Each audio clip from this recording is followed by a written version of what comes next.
இன்றைக்கி நான் வந்து கரம் மசாலா பொடி எப்படி செய்யறதுன்னு சொல்லி தர போகிறேன். வாங்க வீடியோக்குள்ளே போகலாம். தேவையான பொருட்கள் வந்து இதுக்கு வந்து நான் கிராம்பு இருக்குது இல்லைங்களா, அதாவது இந்த லவங்கம்னு சொல்லுவாங்கள்ல, அது வந்து ஒரு 2 டீஸ்பூன் எடுத்திருக்கேன். கொஞ்சமாக தாங்க நான் பண்ணுறேன்.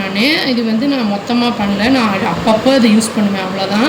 அதனால் கொஞ்சம் தான் பண்ணுறேன் நான். பட்டை வந்து ஒரு 4-5 பட்டை இந்த மாதிரி எடுத்து வச்சுக்கலாம்.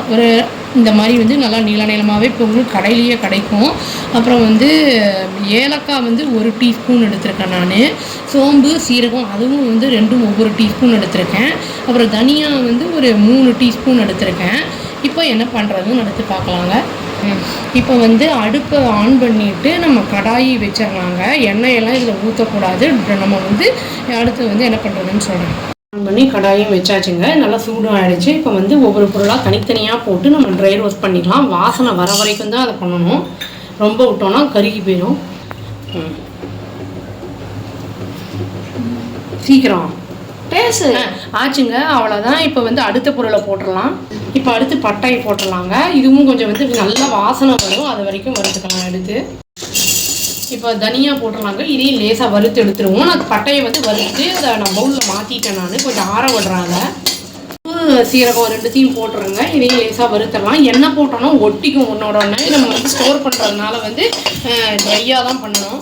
இப்போ வாசனை நல்லா வருது, வறுபட்டுருச்சு. இதை ட்ரான்ஸ்ஃபர் பண்ணிடலாம். இப்போ கடைசியாக ஏலக்காய் 1 ஸ்பூன் வச்சுருந்தோம் இல்லைங்களா, அதையும் நம்ம வந்து போட்டு வச்சிடலாம். மொத்தமாக வேணும்னா இந்த அளவுக்கு வந்து எவ்வளோ வேணுமோ அதை டபுள் மடங்காவோ ட்ரிபிள் டைம்ஸாவோ நம்ம வந்து அதை பண்ணி வச்சுக்கலாம்.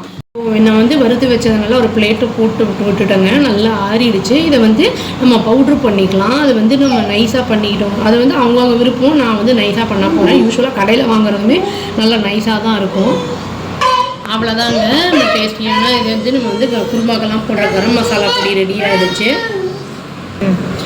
இது வந்து வேணும்னா நம்ம அன்னாசி பூ, அந்த பூ, இன்னொன்று வந்து ஒரு பூ மாதிரி பாசின்னு சொல்லுவாங்க இல்லைங்களா, அது வேணும்னா போட்டுக்கலாம். அதையும் அது இல்லைங்கிறனால நான் இதை மட்டும் போட்டு பண்ணேன். இது வந்து நம்ம வந்து சப்போஸ் இதில் ஏதாவது ஏறக்குறைய ஜாஸ்தி கம்மி நம்மளுக்கு இருக்குது அப்படின்னா அதுக்கு ஏற்ற மாதிரி நம்ம கம்மி பண்ணிக்கலாம். பட்டை கொஞ்சம் கம்மியாக இருக்குது, இல்லைனா வந்து ஏலக்காய் வந்து ஜாஸ்தியாக இருக்கிற மாதிரி இருக்குன்னா அதுக்கு ஏற்ற மாதிரி நம்ம வந்து குவான்டிட்டியை வந்து நமக்கு ஏற்ற மாதிரி டேஸ்ட்டுக்கு ஏற்ற மாதிரி மாற்றிக்கலாம் நம்ம. இது வந்து பிரியாணி, குருமா இது எல்லாத்துக்குமே ரொம்ப நல்லாயிருக்கும். ட்ரை பண்ணி பார்த்து எப்படி இருக்குன்னு சொல்லுங்கள். அவ்வளோதான். Thank you. Please do like, share and subscribe our channel and click the all option and tap the bell icon. Thank you.